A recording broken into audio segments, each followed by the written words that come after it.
सबसे पहले तो नमस्कार। कैसे हो सब लोग? अच्छे। बढ़िया है। अच्छा, अपने बात क्या कर रहे थे? इतिहास में दिल्ली सल्तनत की। किसकी? दिल्ली सल्तनत की। दिल्ली सल्तनत की, ठीक है। अच्छा, दिल्ली सल्तनत में अपने गुलाम वंश की बात कर ली कल, ठीक है। आज हम किसकी बात करेंगे? खिलजी वंश की। किसकी करेंगे? क्योंकि कल मैंने बताया था ना अंत में कि केकुवाद और त्यूमर्स को मारकर 1290 ईस्वी में क्या है शासन स्थापित करता है खिलजी वंश का। कौन है? जलालुद्दीन फिरोज खिलजी। अगर मैं खिलजी वंश की अगर मैं बात करूं, सबसे पहले आप लिखिएगा इसका संस्थापक कौन है? जलालुद्दीन फिरोज खिलजी। संस्थापक जलालुद्दीन फिरोज खिलजी, ठीक है। और खिलजी वंश का शासनकाल और लिख लीजिएगा 1290 ईस्वी से 1320 ईस्वी तक, ठीक है। अच्छा, सबसे पहले जलालुद्दीन फिरोज खिलजी के बारे में। जलालुद्दीन फिरोज खिलजी के बारे में,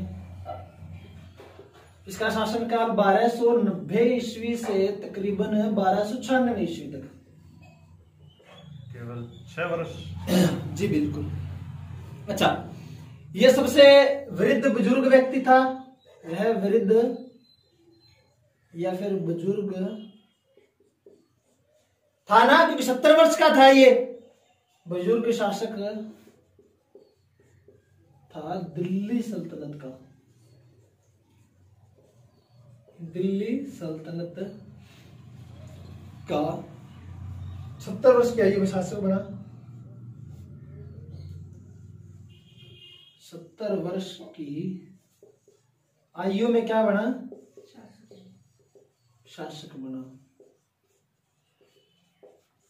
ठीक है। 70 वर्ष की आयु में क्या बना? शासक बना। अच्छा, एक चीज और याद रखना, समझाते वक्त मैंने शायद छोड़ दी थी। बलबन का जो राजत्व सिद्धांत था जो मैंने बताया था, लो रक्त की नीति अपनाई उसने, गुप्तचर विभाग और सैन्य विभाग की स्थापना की। उस सिद्धांत को इसने क्या कर दिया? खत्म कर दिया था, ठीक है, बंद कर दिया था। बलबन के जो मतलब उसने नीति अपनाई थी राजत्व सिद्धांत को, उसने पाबोस और सिजदा लागू किया था ना। पाबोस और सिजदा कल मैंने बताया था ना। Yes sir. सुल्तान के पद की गरिमा बढ़ाने के लिए उसने लागू किए थे 2 प्रथाएं, वो इसने समाप्त कर दी, ठीक है, बंद कर दिया। राजत्व सिद्धांत को क्या कर दिया इसने? बलबन के राजत्व सिद्धांत को बंद कर दिया। और इसने एक काम और किया। पहली बार, ये पहली बार ही हो रहा है क्योंकि पहली बार जन सामान्य की क्या की इसने? सहभागिता बढ़ा दी। सहभागिता बढ़ा दी। जनता क्या सहयोग करेगी और राज्य आगे बढ़ेगा, इस चीज को इसने क्या कर दिया? लागू कर लिया, ठीक है। किसने? जलालुद्दीन फिरोज खिलजी ने। बिठा दूं? अच्छा, एक चीज और नोट कर लेना जलालुद्दीन फिरोज खिलजी के बारे में। ये मिटा दूं क्या ऊपर से? अच्छा, अब देखना जलालुद्दीन फिरोज खिलजी के बारे में चीज, खिलजियों के बारे में नोट करना चाहिए। खिलजी कौन थे? देखो, अफगान में कौन सी नदी? हेलमंद नदी, ठीक है। जो हेलमंद नदी है अफगान में, हेलमंद नदी जो थी उसके जो निवासी थे वो खिलजा कहलाते थे। क्या कहलाते थे? खिलजा के निवासी खिलजा कहलाते थे।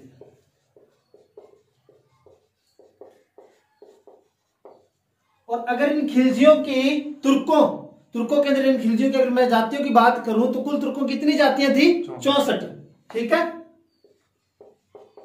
तुर्कों की 64 जातियां थी और इन्हीं 64 में से एक क्या थी? खिलजी। इन्हीं 64 में से एक जाति कौन सी थी? खिलजियों की थी, ठीक है। अच्छा, ये चीज तो मतलब नोट लगा के कलर से है। बात किसकी कर रहे थे हम? जलालुद्दीन फिरोज खिलजी की। अगर मैं जलालुद्दीन फिरोज खिलजी की बात करूं तो मैं इसने क्या किया, उलेमा वर्ग के अस्तित्व को अस्वीकार कर दिया। क्या कर दिया इसने, अस्वीकार कर दिया। ये चीज तो समझते हो ना, उलेमा वर्ग कौन सा है, उलेमा वर्ग तो समझते हो। हाँ सर। आगे चलूं फिर मैं, ठीक है। अच्छा, इसने और क्या काम किया, चलो उससे पहले इसका राज्याभिषेक, इसका राज्याभिषेक कहाँ हुआ, बिल्कुल कीलूखरी महल में। कहाँ हुआ, कीलूखरी महल दिल्ली, ठीक है। अच्छा, उसके बाद में अगर बात की जाए तो इसकी शासन नीति पूछी जाती है, कैसी थी शासन नीति। इसकी अगर शासन नीति की अगर मैं बात करूं तो आंतरिक शासन नीति थी इसकी, ठीक है। क्या थी इसकी, आंतरिक शासन नीति थी, सबको प्रसन्न रखने की नीति, सबको, क्योंकि वृद्ध व्यक्ति था ये, क्या था, वृद्ध बुजुर्ग व्यक्ति था, इसकी युद्ध वगैरह लड़ने में कोई इच्छा नहीं थी। ये क्या करता था, सबको प्रसन्न रखता था, खुश रहो मस्त रहो, ठीक है, सबको प्रसन्न रखने की नीति इसकी थी जलालुद्दीन फिरोज खिलजी की। मिटा दूं,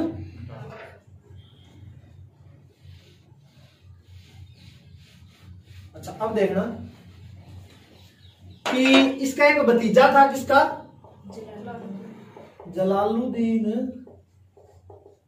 फिरोज खिलजी का भतीजा, नाम क्या मिलता है भतीजे का, अलाउद्दीन खिलजी।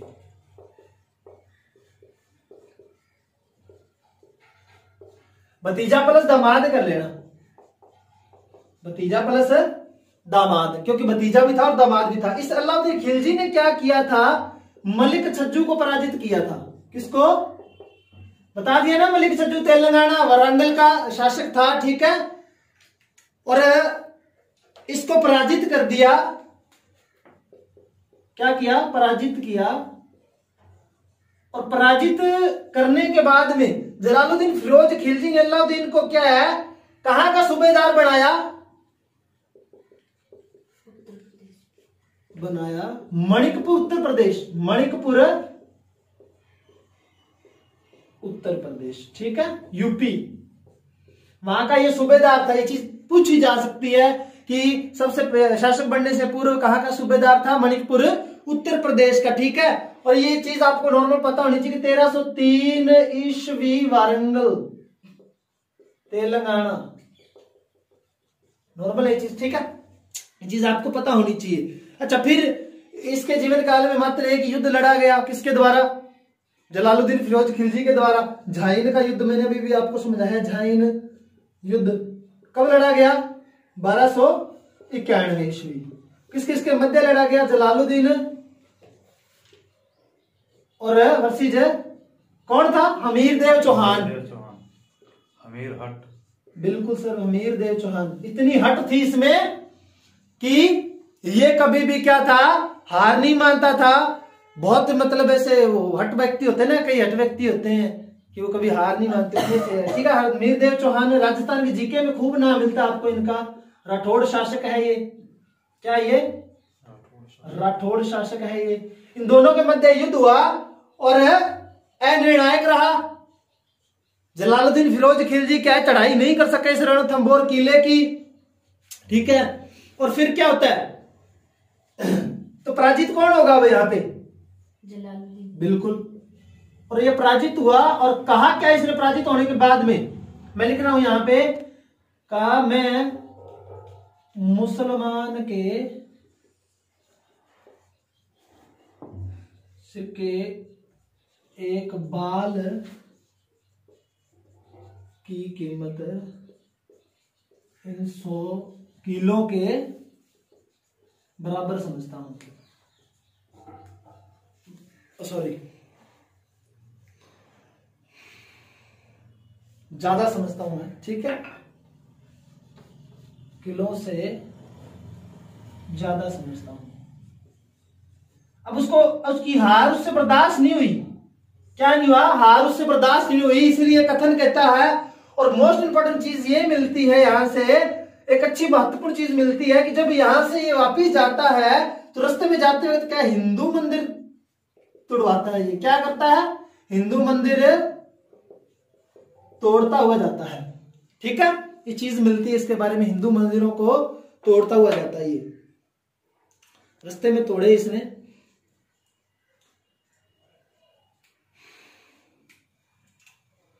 मिटा दूं? मिटा दूं? अच्छा, अब देखना कि इसके शासनकाल में क्या हुआ। देवगिरी महाराष्ट्र पर कौन आक्रमण करता है? देवगिरी महाराष्ट्र पर कौन करता है? देवगिरी महाराष्ट्र पर आक्रमण? अलाउद्दीन खिलजी। बिल्कुल। 1294 ईस्वी का टाइम मिलता है। ठीक है, अलाउद्दीन खिलजी क्या करता है? आक्रमण। खिलजी आक्रमण करता है, आक्रमण करता है। और इसके विरुद्ध कौन होता है? यहां का शासक कौन था? रामचंद्र यादव। कौन है? रामचंद्र यादव। ठीक है, रामचंद्र यादव और अलाउद्दीन खिलजी के मध्य ये युद्ध हुआ। और अगर बात की जाए तो रामचंद्र यादव क्या पराजित हुआ इसमें, और अलाउद्दीन खिलजी ने अथाह धन लूटा यहां से। अथाह धन यानी कि सोना लूटा यहां से। और ये सोना लूटकर इसमें से कुछ भी नहीं दिया। किसको? जलालुद्दीन खिलजी को। ठीक है, अभी जलालुद्दीन खिलजी कुछ नहीं दिया तो वो नाराज है इस चीज से। वो नाराज हुआ और उसने इससे वापिस लेने की कोशिश की कि मुझे कुछ ना कुछ तो दे। ठीक है, और एक चीज याद रखना, इस युद्ध के बारे में एक मोस्ट इंपोर्टेंट तथ्य मिलता है, नोट लगा के लिख लेना कि उत्तर भारत का प्रथम राजवंश कौन सा है? खिलजी। उत्तर भारत का प्रथम राजवंश है जिसने क्या किया? दक्षिण भारत का अभियान किया। दक्षिण भारत पर आक्रमण किया, और वो भी सफल आक्रमण किया। सफल आक्रमण किया। और उस व्यक्ति का अगर नाम पूछ लिया जाए कि वो सफल आक्रांता कौन था, तो कौन था? आपका अलाउद्दीन खिलजी था। धन लूट लिया है, सफल आक्रमण हो चुका है। अब वो धन लूट कर क्या है कि जब वहां पे जाएगा जहां का सूबेदार है, तो क्या है कि वहां से धन मांगा जाएगा इससे, जलालुद्दीन फिरोज खिलजी से। अच्छा, फिर ये क्या करता है? बता दो, ये अपने साथी इख्तारुद्दीन हुद, क्या नाम मिलता है? इख्तारुद्दीन हुद के साथ मिलकर क्या है जलालुद्दीन फिरोज खिलजी की हत्या कर देते हैं। दोनों का मिटा दो। षड्यंत्र रचा गया, षड्यंत्र में फंस गया कौन? जलालुद्दीन फिरोज खिलजी। 1296 ईस्वी में अलाउद्दीन खिलजी साथी क्या नाम मिलता है? इख्तारुद्दीन हुद। क्या नाम मिलता है? इख्तारुद्दीन हुद के साथ मिलकर जलालुद्दीन फिरोज खिलजी की हत्या कर देते हैं। ठीक है, मार दिया उसको। और मार दिया तो क्या होगा? शासक कौन बन जाएगा आपका? अलाउद्दीन खिलजी। ठीक है, और अलाउद्दीन समय सुल्तान बढ़ता है, यानी शासक बढ़ता है यहां से। अलाउद्दीन खिलजी समय सुल्तान या शासक बना। ठीक है, यहां से वो शासक बन जाता है। कल अपने किसके बारे में पढ़ेंगे? अलाउद्दीन खिलजी के बारे में पढ़ेंगे। हालांकि मैंने सारी चीजें अलाउद्दीन खिलजी के बारे में नहीं बताई, कुछ एक बातें बताई हैं। जो बची हुई चीजें हैं, उसके मंत्रिमंडल में शामिल कौन कौन था, उसके क्या है बाजार प्रणाली किस तरह की थी, उसने कौन कौन से इंपॉर्टेंट युद्ध लड़े, खासतौर से राजस्थान के संदर्भ में चित्तौड़गढ़ पद्मिनी वाला याद होगा आपको, रतन सिंह का, ठीक है। और हम इसकी बात करेंगे रणथंभौर की, गुजरात अभियान की बात करेंगे, कुछ एक अभियान है इसके, बाकी इसकी क्या बाजार प्रणाली वगैरह इसने जो काम करवाए उसकी बात करेंगे, ठीक है। और कल हम बात कर शायद करेंगे मुबारक शाह की, ठीक है। आज की क्लास यहीं पे खत्म करते हैं, धन्यवाद।